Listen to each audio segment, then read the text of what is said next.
Perfect. We are good to go. Good evening, everybody.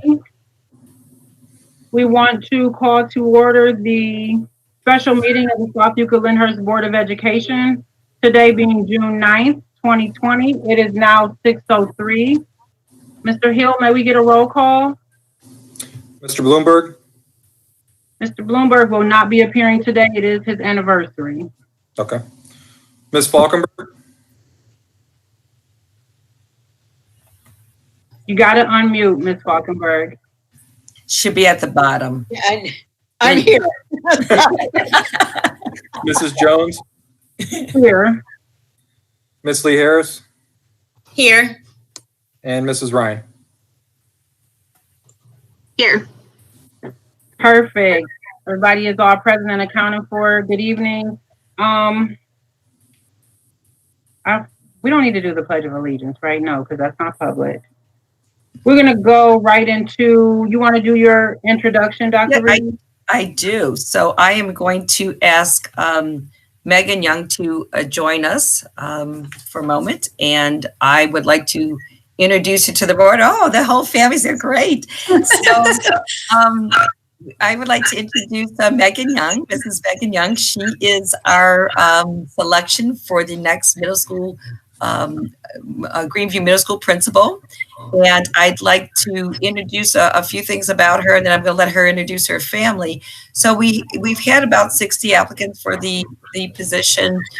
We actually screened a few, and then we brought 16 in for a very heavy first round of interviews. I think we must have asked the candidates 30-something questions and spent an hour and a half with them. They rotated with different groups. We asked you some feedback from folks, and we brought back 6 candidates. We did meet personally with the 6 finalists, and it was quite clear to Mr. Capel, myself, and Mr. Miller, who did the final round, that Megan Young was our next selection to be the principal. So a little bit about her background. She is a graduate at Bowling Green University. She has a master's degree from Marygrove College and Ashland University. She has a lot of experience. She has spent 11 years as a principal in the Lorain City Schools. And prior to that, she was in the classroom for quite some time, which I always think is really important. She's was 10 years in the classroom. She's married with 2 children, but I'm going to let her introduce her own family there in a moment. She was a few things that stood out with Megan. First of all, we asked them how they would introduce themselves to the staff and the community and everything. And she did 2 videos. And one of the videos, she drove out from wherever she lives and was in front of Greenview. And it wasn't just the fact that she made the extra effort there, but I do think that does say something about her work ethic, is that her personality came out in the, we got a chance to see who she was. And we really felt that was going to be a really good match for our district, and as actually not just contributing to the middle school, but to our district as a whole. We found her to be very student-centered. She had a great presence. In our mind, when you're a principal, you have to have a presence with regards to families and students and your staff. She had a large focus on students and family. She talked a lot about relationships, and it was important for her to establish relationships with her staff and support staff. And she was really big on family engagement, incentive for good attendance. And she was recognized by the state superintendent, Demaria, for raising her building performance index by 11.7 points. That's quite impressive. So with that being said, I'm going to turn it over to Megan and let you introduce yourself and your family, and we're just so very happy to have you as a part of our SEL family as well. So Megan, it's yours. Hi, good evening, everyone. I just wanted to say I'm happy to meet you all virtually, but I really cannot wait to meet you all in person. I am just so excited to be joining the SEL family and being the principal at Greenview Middle School. I cannot wait to meet all of the staff members and learn all the great things that are going on at Greenview and what steps we need to take as August approaches. I'm just so excited to get down to the work and get busy. I truly believe the possibilities are endless and our team can, really perform some miracles there. So I'm really, really excited to join all of you. My family, so this is my husband, Markel Young. He works in Lorraine City Schools also, and is a safety compliance officer. So he does a lot with safety and truancy and investigative work. He's a great investigator. I've heard that. These are my two children. She's going into 7th grade, and she is actually turning 12 this Friday. Oh, yay. And then my son, this is Markel Jr. We call him KJ, and he is going into 4th grade, and he's turning 9 on the 17th. So I had some planned summer birthdays. We're just really, really excited to join your family and eager to get busy. Do you want to? I'm sure he wants to say something. Do you want to say? Sure. He loves to talk. First, I'd probably like to say, what's up, Josh? How you doing? It's been a minute, man. Hey, Markel, how are you? We're excited as a family for Megan and everything like that. And I'm not gonna lie, I kind of feel like Kevin Love when LeBron's leaving the team. So I mean, you know, it's gonna be tough to play without LeBron for a while. But we're really excited for her.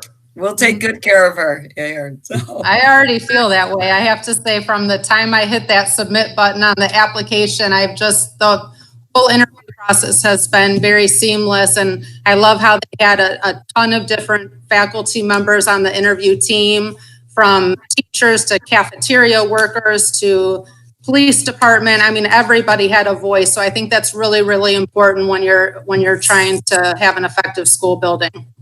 So thanks. I'm really happy to be joining all of you. Well, we welcome aboard, Mrs. Young, your school board president. We welcome you and your family. You have two little green views behind you because that's your frame.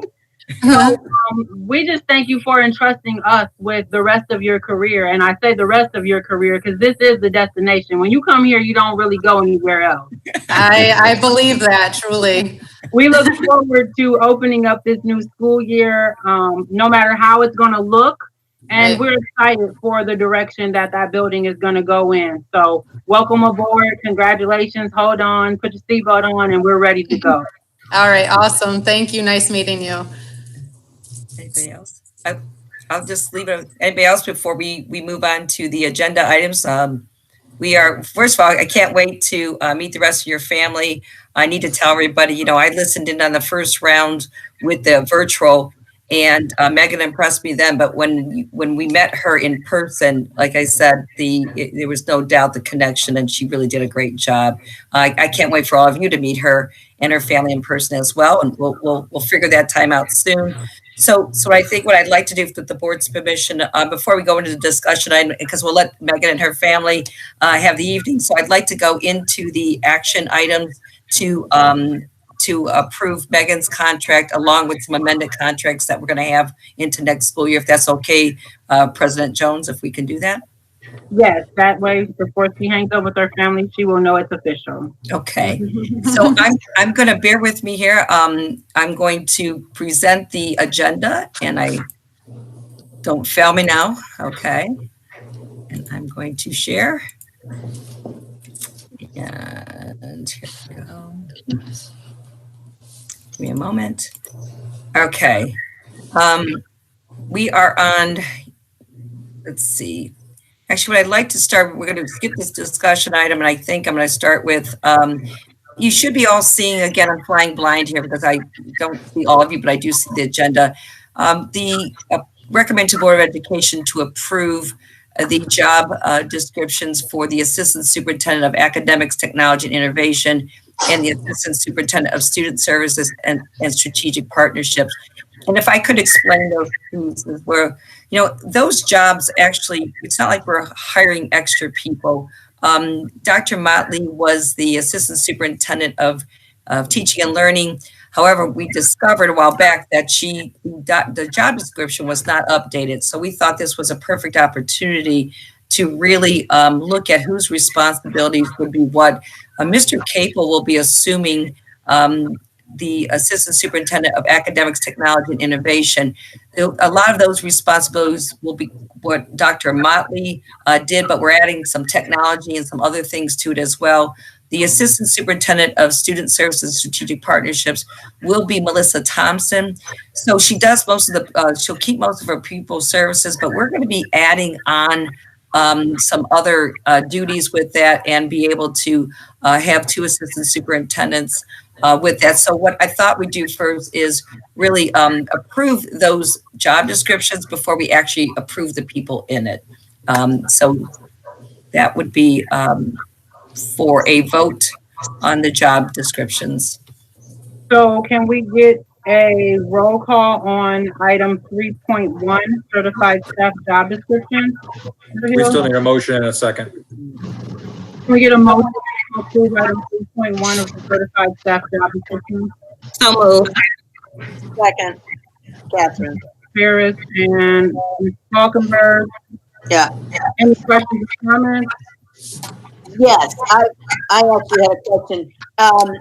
So how does this change Melissa's responsibility?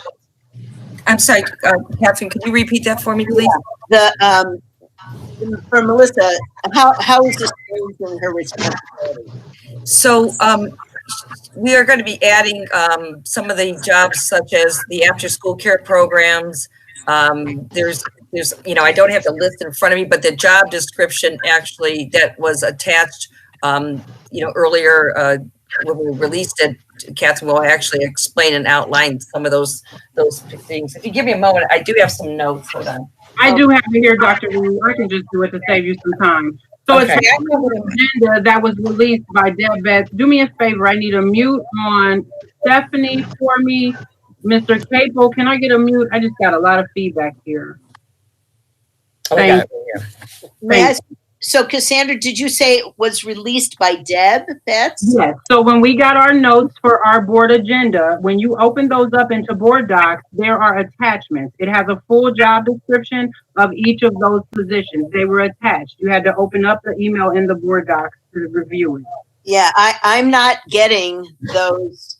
Okay, I do have this real quick, and I could probably answer this question real quick. So just a couple of them: the after school care programming, the dealing with the college credit plus, the handbooks. You know how Dr. Motley always meets with the folks and goes over the handbooks.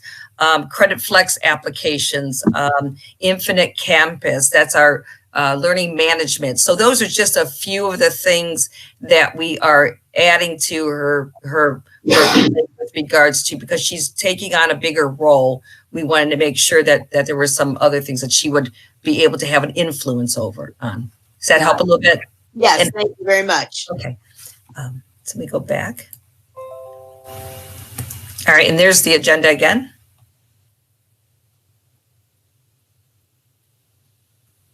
Perfect. Any further questions or comments? May we get a roll call, Mr. Hill? We need to unmute Mr. Hill.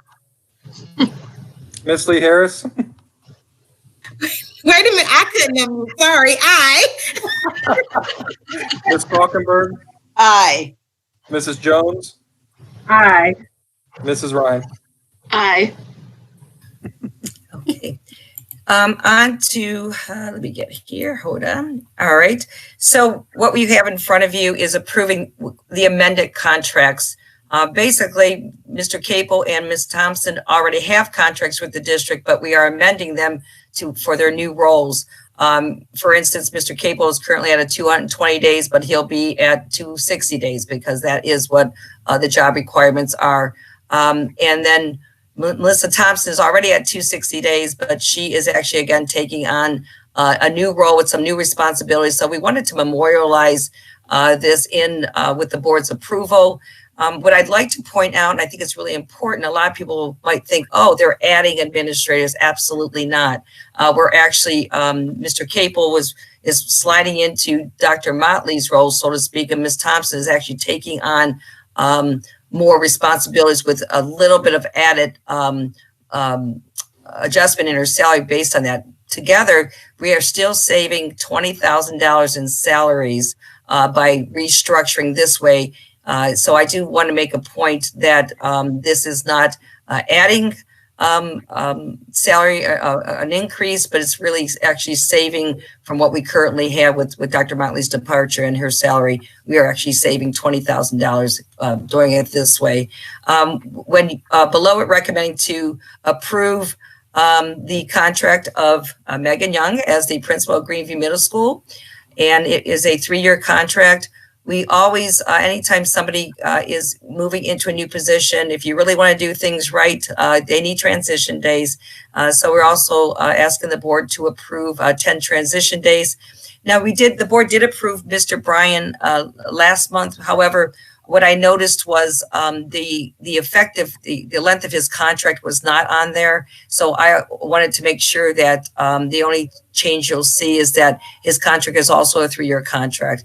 And then below that, approve the 10 additional days, transition days. Again, Mr. Capel, because of he's going into a new role, he would really be done by the end of June. Well, we need him, and that's something we want him to have at least 10 days in July to help us work on things.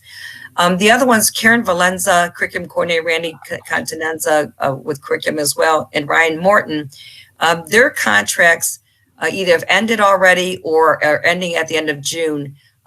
Because of COVID-19 and all the uncertainty, we need to actually have some additional days. So Dominic's is a transition, but Karen, Randy, and Brian are additional days. As you can tell, we need to do some planning in the month of July, and we need these folks here to help us out. So I am recommending those changes as well. Perfect. May we get a motion to approve? This is Stephanie, so moved. Second. Stephanie and Ms. Lee Harris. Any further questions or comments? Yes, and this is Catherine, excuse my ignorance or forgetfulness, but what does Mr. Continenza, what is his position? So Dr. Continenza is actually, he's federally funded with Title I dollars. So this is really not even general fund dollars, but it is Title. We still like to get everything approved.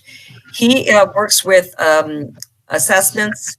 He works with the principals and the teachers, and really, he's a former assistant superintendent of Chardon City Schools and worked in Garfield Heights as a curriculum director. So Catherine, he works as a consultant right now that's paid through federal dollars that works with looking at our value added data and helping. He's really a value added data guru and really has helped our principals understand the data and as they work with staff. So just, a little bit of everything.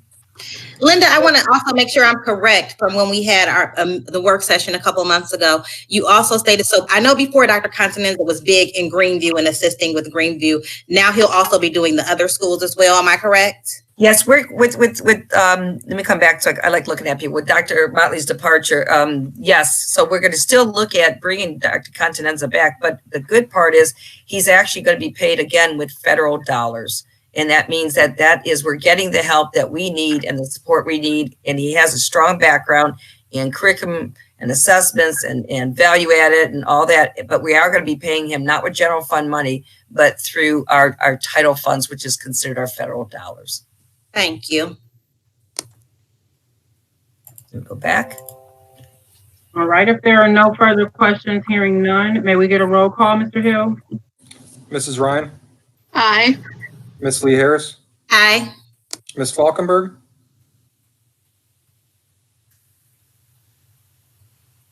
Unmute, Catherine. Oh, sorry, aye. Mrs. Jones. Aye. Okay, we've got that part of certified personnel squared away. Do we want to release Mrs. Young and her family since she is official? I think we did. Let's give her a round of applause. All right. Thank you, guys. All right. Thank you. I hope to meet you all soon. We got to get you some. We got to get you some brown and gold. I know. I know.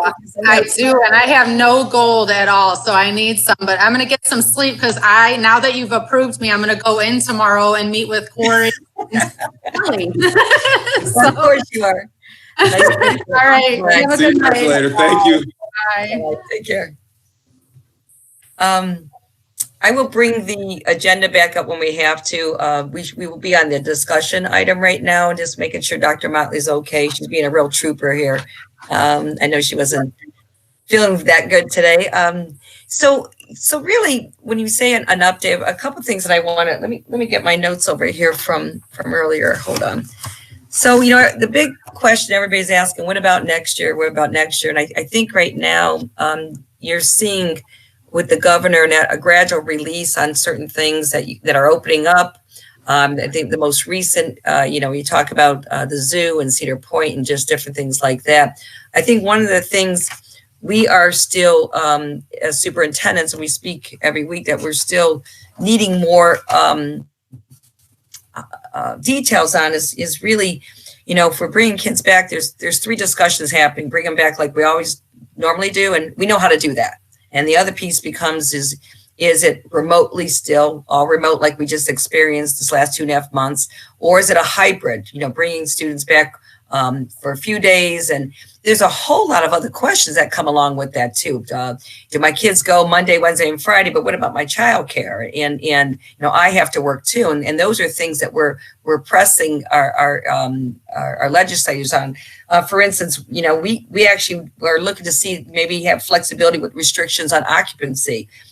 So how many kids are, in a classroom? If only 9 could be in a classroom, what does that mean with the schedule? And so we're really looking for some harder numbers and information.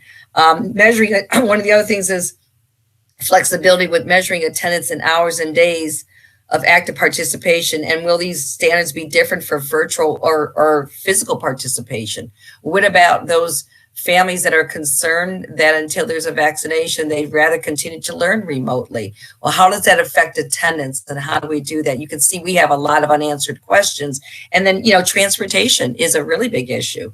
We want to bring children to school, but, the safe guidelines, if it's every other seat, well, do the math. We can only transport so many kids, and we can only get them to school. So is there a revolving time that kids are coming to school? So you can see that there's a lot of different, and then, you look at those, the music and art, those performance-based things, disciplines that really need to have studio time, need to have that. And I have been in a brief contact and discussion with some folks. And then, the budget shortfalls. We saw what happened with the foundation funding with school districts, the last 2 or 3 payments, and what does that impact have on there? So I guess what I'd like to say, it's not that we haven't had a lot of discussion, but we're really waiting for some better parameters. So what we are going to discuss tonight is we thought we would take some surveys. This is not going to be the end-all be-all survey. Dr. Motley is going to talk generally about, we surveyed our parents, K-12, and we surveyed our 712 students. And we do plan on probably surveying them again, or maybe even doing a one-on-one of how people feel. We do feel what we surveyed people probably last week or the last 2 weeks. If we would survey them maybe a month from now, they might feel differently about things based on where things are at. So I don't want you to think this, but I do think I'd like to just share what some of the people's their feedback were on what we've experienced the last 2.5 months and how they feel moving forward. So I'm going to mute my microphone and turn that over to Dr. Motley. Good evening, everyone. I'm happy to have the opportunity to share with you the results of our K-3 parent survey, our 4-6, and our 7 through 12. We were able to give 3 to our parents, and we also gave a survey to our 7 through 12 students. But to highlight this evening for you, we asked several questions, but I want to share the most pertinent with you to underline Dr. Reed's point. We did administer this survey back in May to kind of get a pulse of what our families were feeling and thinking about the fall and what they were comfortable comfortable in regards to how they would participate in school in the fall. But also we wanted to gain input and feedback about how the spring remote instruction went for our families. So that if indeed we ended up in a full remote situation or a hybrid situation, we would be able to design the fall platform, keeping in mind the feedback that we received from our parents and our students. So I'm going to start out with K3. We had 158 responses from our elementary buildings, from the 3 buildings. I think it's important to note, of those 158, 50 of the responses were from parents who have students at Sunview. So 50% out of 158, and we're talking about between the 3 buildings, we probably have 1,100 students, not 1,100 families, but 1,100 students. So at any rate, the most important things, we asked them what was their preferred method of how their children received instruction. Many of them, they really liked the on pace or on their own individual pace assignments, but they also very much appreciated live instruction. And that's something we've already been talking about as we're designing things for summer school and Bridge, or an enrichment part for summer school and a Bridge Academy for August. And if we go into the fall, that we really need to firm up what online video instruction looks like so students can engage with their teachers regularly. There's nothing that replaces a master teacher. And so we want to make sure we shore that up. I will say that they said that most of the lessons were moderately designed and that's a good sign. They weren't too easy. They weren't too hard. I like to say they were just right. I think in some instances, we did have families who requested to have enrichment assignments because some students were flying through them. But overall, there was a general consensus that the rigor was just right.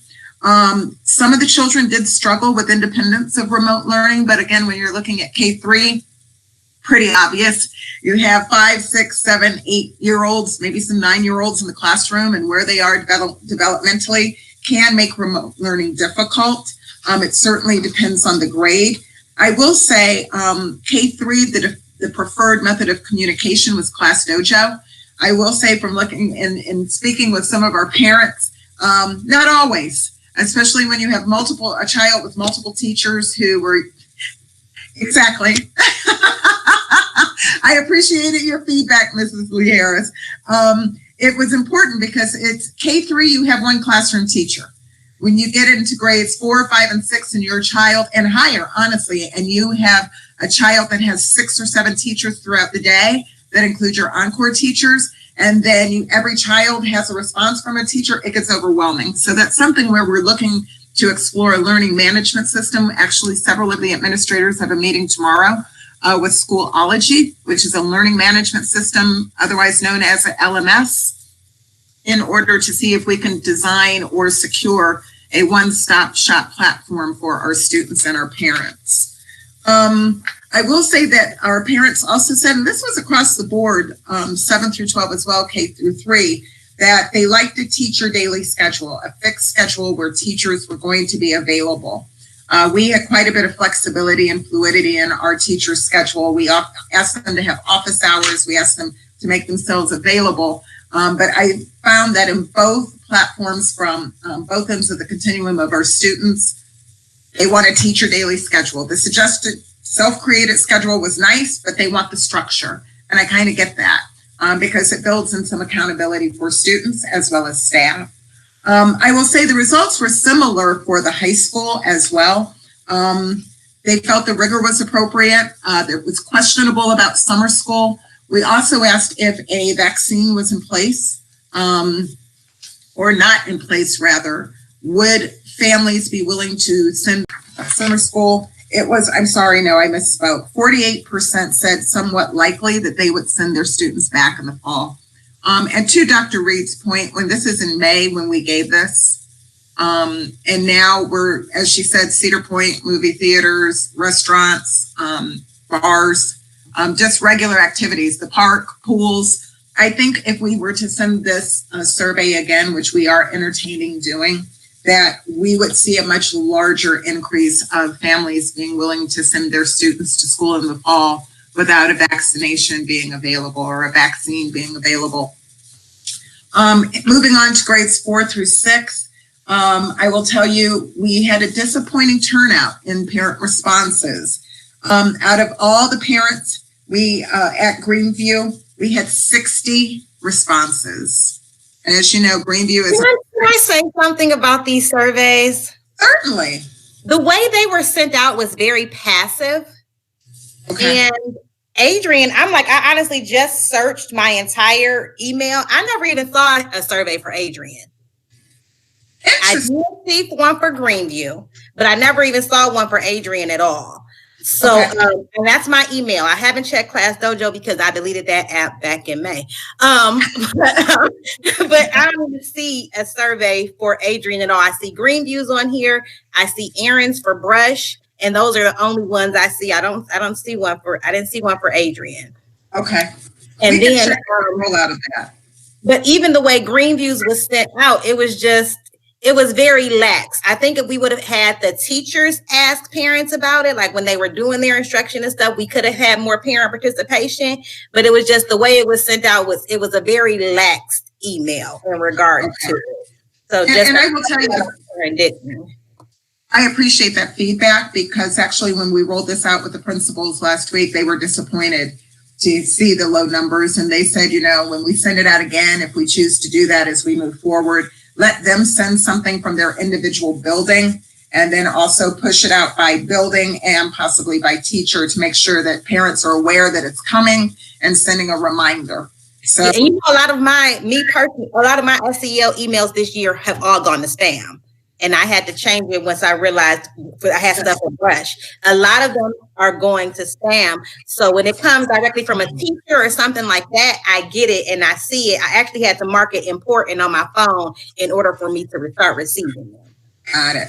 That's good to know. And what we can do is work with Joe and with Ryan and with Mr. Cable to see what we do when we send it out again. And specifically, really, when we send it out again, it's about how many students are planning to come back to school, and also kind of fine tuning about what instruction can look like for our students. So that's good to know.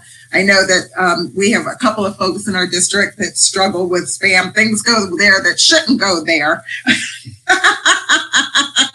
And you spend a lot of time searching because you don't know what you've even missed until someone said, did you get it?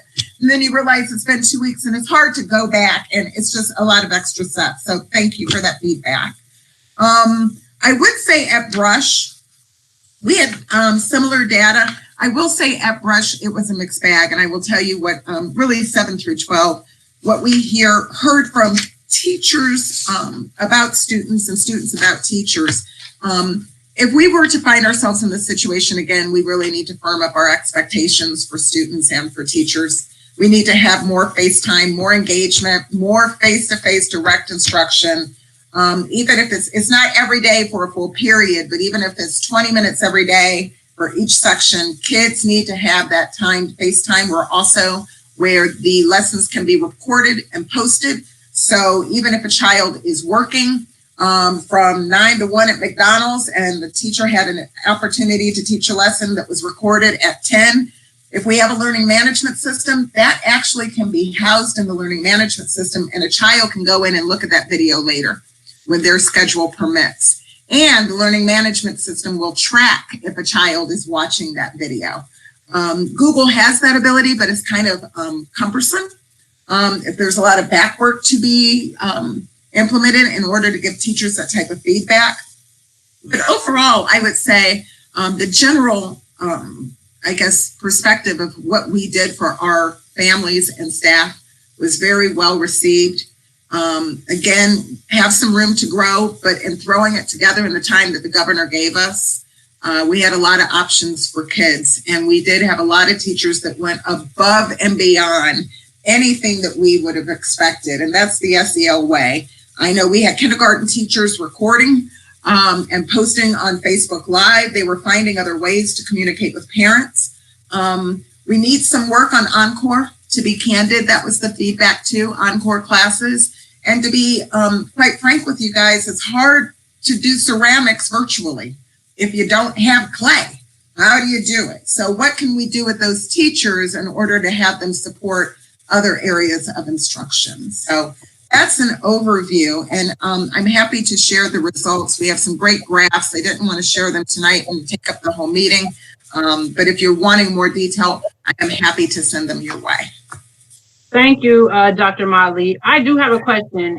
I don't recall offhand if there were any boxes for other, but did you get any percentage of survey people that indicated what their other options would be if their kids didn't return back to the school building? You know what? No. I don't think we asked the question like, would you keep them at home? Would you want online? That's not how we framed it. And I think,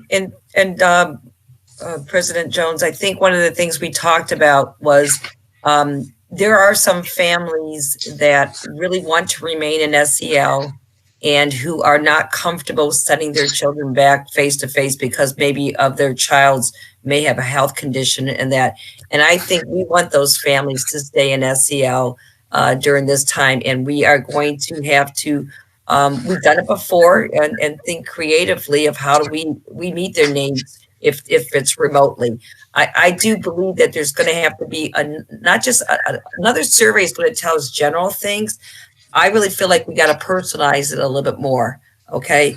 And the fact that I have 3 children and I might say, 2 out of the 3 based on this, they can do fine going back, but I have a 3rd child based on some medical conditions that I want them to learn remotely. So I think what's going to happen is the surveys will only tell us so much, because then if we're planning also for transportation, we need to know. We may have 20% that say they want Y.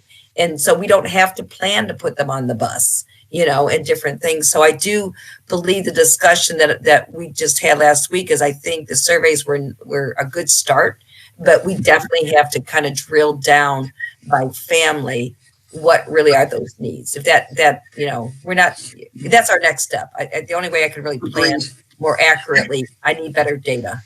And I think one of the things that Dr. Reed has shared with our team is this is an opportunity to try if we can really leverage a new remote learning platform that SEL sponsors, supports, and develops, and that it's rigorous and meets the needs of our families. Because sometimes we lose folks that want to go because they're disgruntled or they think they're going to get a better opportunity somewhere else. But if we can take this opportunity to really fully develop an online academy that's run by possibly some of our staff and our teachers who may not be able to return to work because they have a pre-existing condition, you never know. But it is trying to take this opportunity for those kids who say, I'm really digging this remote learning thing, I want to do more of it, and that we're truly engaged all the time.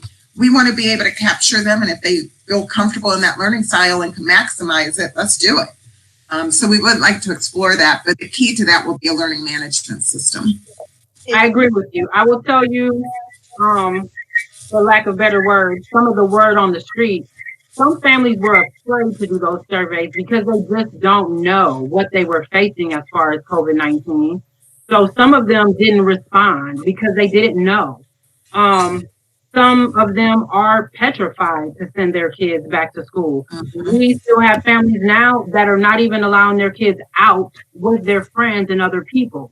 So now to tell them we have to send them back into a building and we don't even have a real plan, that is another percentage. I have another percentage of family, and I don't want to use it as a selling tool, but there's another percentage of the community that is interested in virtual academy because that is what they do.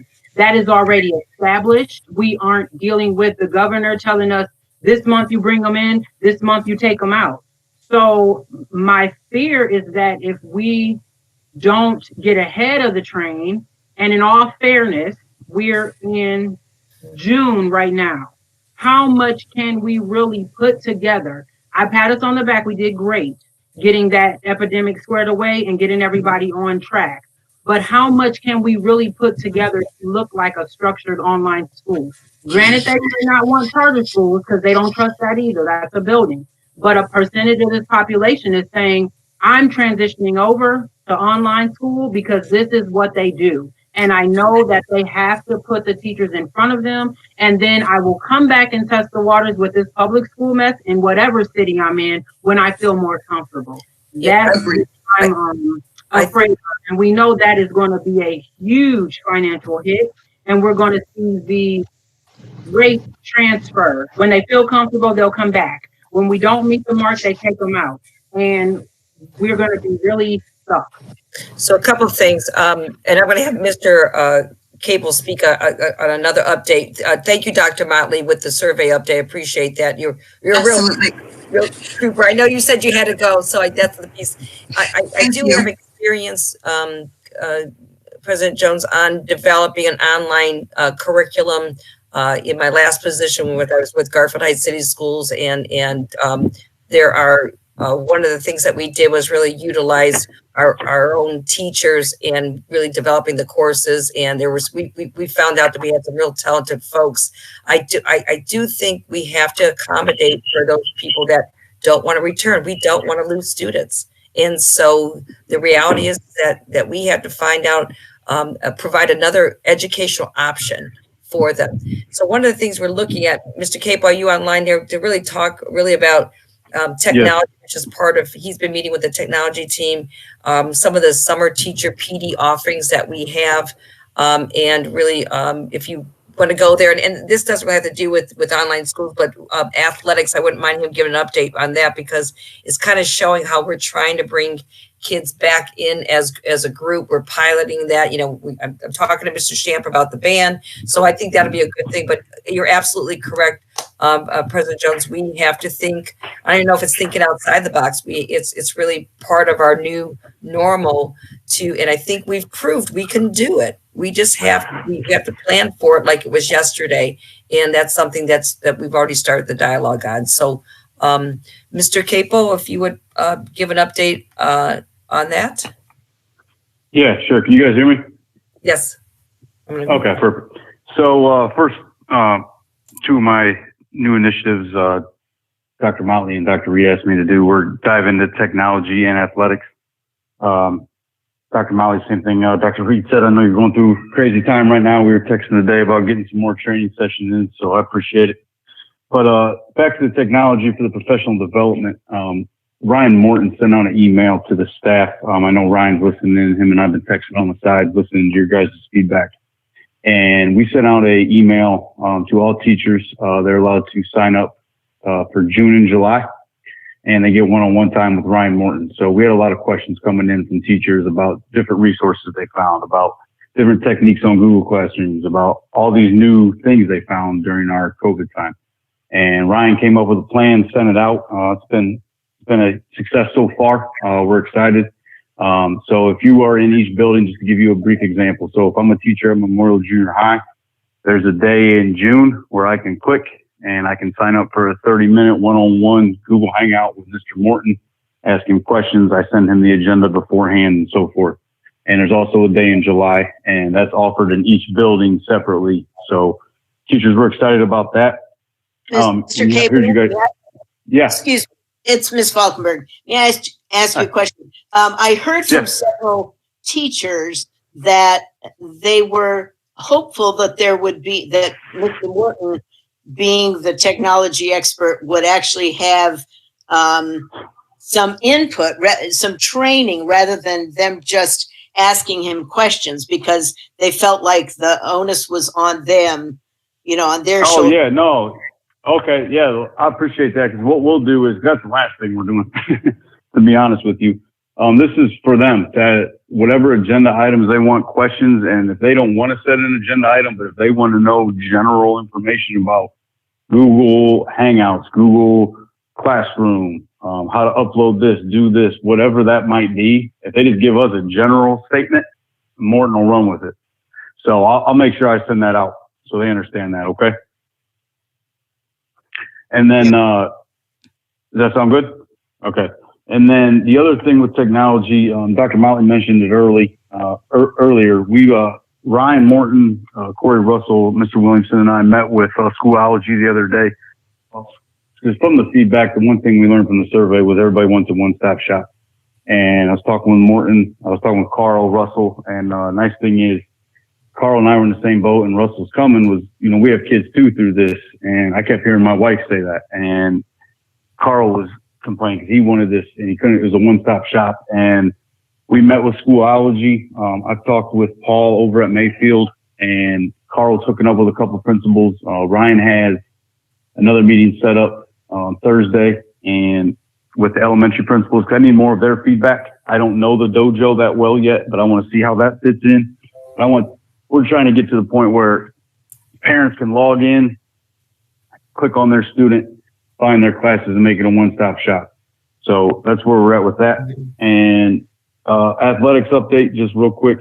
Had a meeting with Mr. Williamson, Mr. Collins, Mr. Atwood, and Mr. Dugan today. Dugan was in and out. He's working during the day, which we like. He's out training our athletes. But phase one has gone well. All of the parents have been unbelievable. That was the first feedback we got. Turning in the proper forms they need signed for them to work out. Just being totally coherent of what's going on, which has been very helpful for our coaches. Talked to Chet today. The temperature checks are going good. I think there's 8 or 10 thermometers throughout the athletic department. Every kid gets checked as they come in.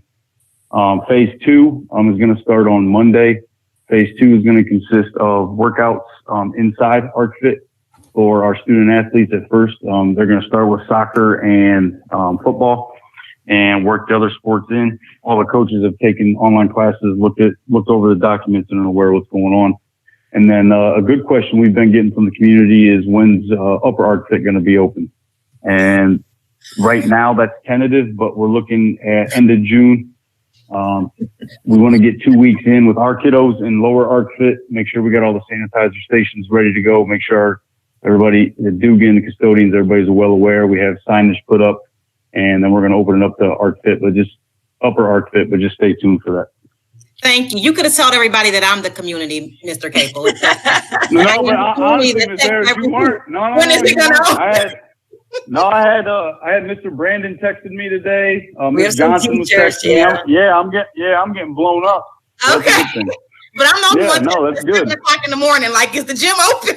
Yeah, I think I'm not going to throw you under the bus, Ms. Harris. I didn't have an opportunity, but, there is a 12-page document that a team of folks put together, Mr. Atwood and Mr. Capel, Mr. Dugan, JC Collins. I don't want to miss anybody.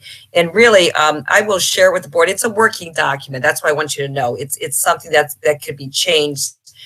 Because there's different phases and it pretty much says, you can progress through the phases depending on the responsibility of all the coaches and the student athletes and the parents. So I'm glad to hear that they're already progressing a little bit. And I think this is a great way to test the waters with regards to the responsibilities of not just the adults, but of our students to be able to bring back some type of normalcy to them. So we did have them. The last step was after we reviewed it to have, I think the County Board of Health to look through it and approve it. And so just want you to know we're operating under, some guidelines that have had approval of the health department as well. So any questions before, or any other discussion things you want to talk about? Those are our two updates that we wanted to give everybody. There will be a need when we're done to go into executive session, but I did not want to shortchange anybody that may want to make a comment on what they heard this evening. No, I appreciate that, Mr. Capel. That is very heartwarming to me, and I see you've already hit the ground running, and the ground wasn't necessarily under your feet yet. So I appreciate that, and it seems like to me, and I could be speaking prematurely, but it seems like you are trying to create a new culture. Our district is so accustomed to when school is out, and we're done. So I do see the engagement on a summer level, and it seems like there's a huge percentage of staff that are welcoming to it. So I appreciate that and the people that are helping you go forward. So we'll stay tuned. Thank you, Ms. Jones. So if nothing else, I just reminding people of the procedure. So what we'll do if we, Mr. Hill, I will ask the other folks, the directors to leave the meeting. And then I will, when someone makes a motion to go into executive session and that's recorded, then I will, board members, I will stop streaming, which will allow executive session to happen. So just, you don't have to do anything. Just, I'll wait for Mr. Hill, or the motion is made and then I'll let everybody know. So Mr. Stearns and Mr. Capel, Mr. Murphy, Mr. Miller, who's still left, thank you this evening, but you can go ahead and leave the meeting. So just for those that are still on the call as they are logging off, we do have a need for executive session. Just for the record, we will not be taking any board action at this time. We will be going in for matters of personnel litigation, property negotiations, or anything of that nature that needs to be kept confidential. May we get a motion to go into executive session? This is Stephanie, so moved. So moved. Well, second, Aaron. All right. It is now 6:54. We can go ahead and go into executive session. Okay, I'm going to stop streaming.